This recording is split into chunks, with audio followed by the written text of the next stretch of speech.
बिहार चुनाव के पहले चरण में रिकॉर्ड 65% मतदान हुआ है। पिछले चुनाव की तुलना में करीब 8.5% ज्यादा है। तेज मतदान किसके पक्ष में हुआ और किसे इसका नुकसान उठाना पड़ सकता है, इसको लेकर अटकलें जारी हैं।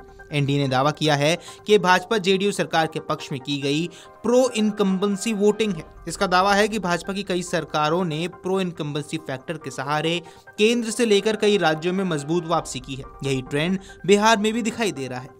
वहीं विपक्ष ने इसे सत्ता में बदलाव किए गया मतदान बताया है। आपको बता दें, मतदान के रिकॉर्ड बढ़ोतरी का एक कारण जीविका दीदी योजना के अंतर्गत बिहार की 1.4 करोड़ महिलाओं को मिली 10-10 हजार रुपए की आर्थिक सहायता भी हो सकती है। प्रधानमंत्री मोदी ने 6 नवंबर को अपनी जनसभा में कहा कि इस योजना को चुनाव के बाद और विस्तार दिया जाएगा, यानी यदि नीतीश कुमार सरकार सत्ता में वापस आते हैं तो इस योजना के लाभार्थियों की संख्या बढ़ सकती है। साथ ही महिलाओं को सहायता की राशि बढ़ाकर 2 लाख रुपए तक की जा सकती है। इस लाभकारी योजना का असर ये हो सकता है कि महिलाएं इस बार रिकॉर्ड संख्या में अपने घरों से बाहर निकले और उन्होंने तेज मतदान किया। मतदाता बूथों पर महिला मतदाताओं की रिकॉर्ड भीड़ भी इसकी गवाही दे रही है। महिलाओं ने खूब जोश के साथ मतदान किया। बूथ पर वे मीडिया से जीविका दीदी योजना के पक्ष में बात करती हुई भी नजर आई हैं। महिलाएं पहले भी नीतीश कुमार के पक्ष में मतदान करती आई हैं। महिला मतदाताओं का रुख ये बताता है कि नीतीश कुमार को जीविका दीदी योजना का अतिरिक्त लाभ मिल सकता है। तो क्या नीतीश कुमार सरकार एक बार फिर से रिपीट होने जा रही है और वे रिकॉर्ड 10वीं बार बिहार के मुख्यमंत्री बन सकते हैं? भाजपा का दावा तो यही है।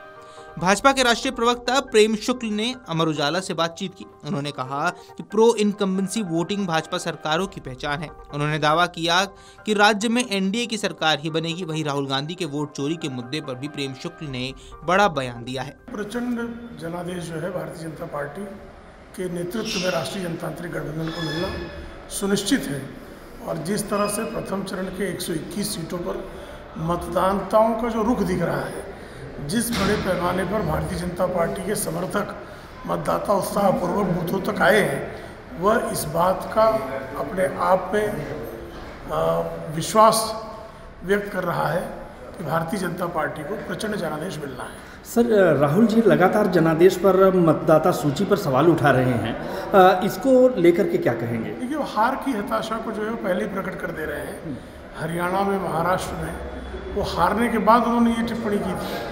बिहार में हार पहले से ही सुनिश्चित जानना है, इसलिए हार के पहले ही उन्होंने जो है तकरार प्रारंभ कर दी है। वहीं कांग्रेस नेता विश्वविजय सिंह ने अमर उजाला से बातचीत कर कहा कि तेज मतदान सत्ता के खिलाफ जनता का गुस्सा होता है। जब जब जनता सरकारों से नाराज होती है तो वह सत्ता में बदलाव के लिए तेज मतदान कर सत्ता में बदलाव करती है।